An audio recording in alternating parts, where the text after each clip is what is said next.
കൃഷ്ണ, നീ ഇതൊന്നും കേൾക്കുന്നില്ലേ? ഇല്ല, നമ്മൾ ആരംഭിക്കാൻ പോകുന്നതേ ഇവിടെ ആരും ജനിക്കുന്നുമില്ല, മരിക്കുന്നുമില്ല, കൊല്ലുന്നുമില്ല, കൊല്ലപ്പെടുന്നുമില്ല.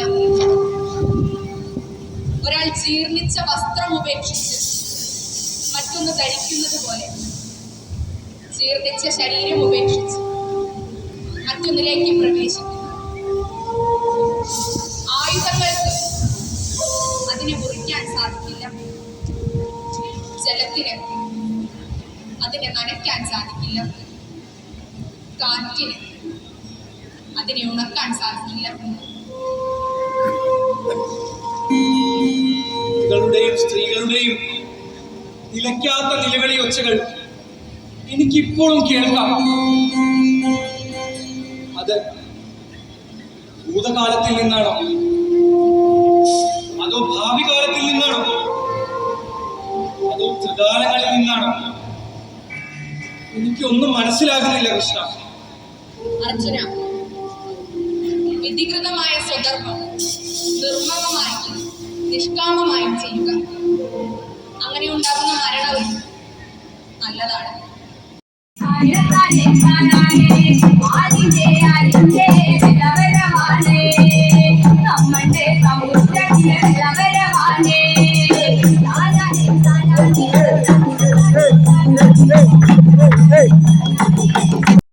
ലക്ഷ്യമാക്കിക്കൊണ്ടാണ് ഇവർ അമ്പത് പരിശീലനം അല്ല.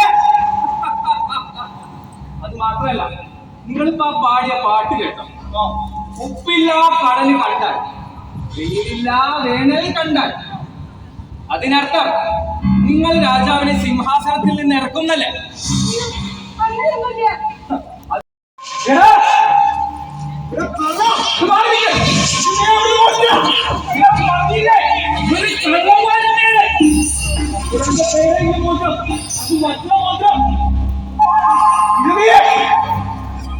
അയ്യോ, ഞാൻ ഇപ്പോഴും ചെയ്യാറില്ല.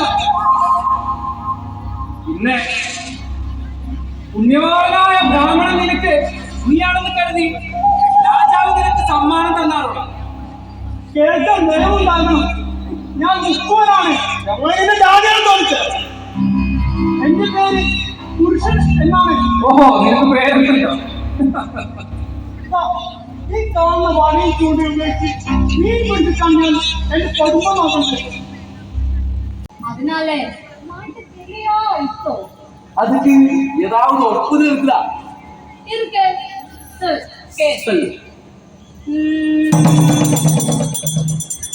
தீண்டக்கூடாதா, சாமி தொடக்கூடாதா, தொட்டு பார்த்தாலே தெய்வம் கெட்டு போகுமா?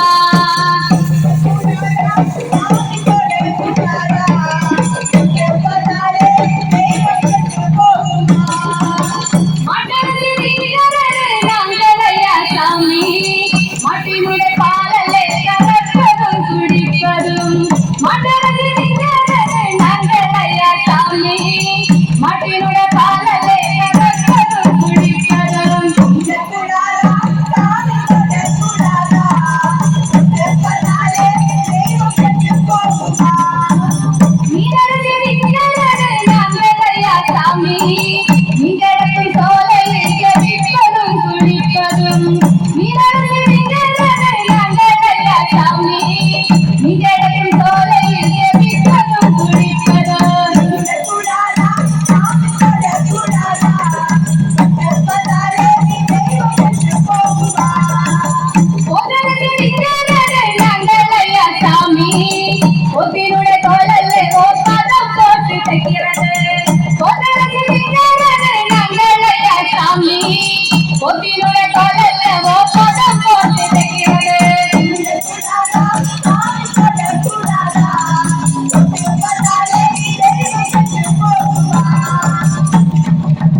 ஆத்துல போய் வீணா. ஆத்துல விழுந்தது தேவமா தேவியா சாமி? தேகம். அப்போ தேவிக்குள் இருக்கிற ஐட்டோ எப்படி போகுது சாமி? நான் அதுக்கு ஒரு ஒப்புதல் சொல்றேன். சொல்லு.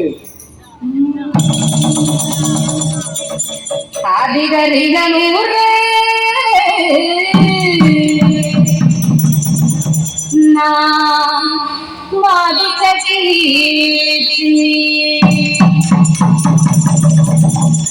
அண்ணனே நானே நானே நானே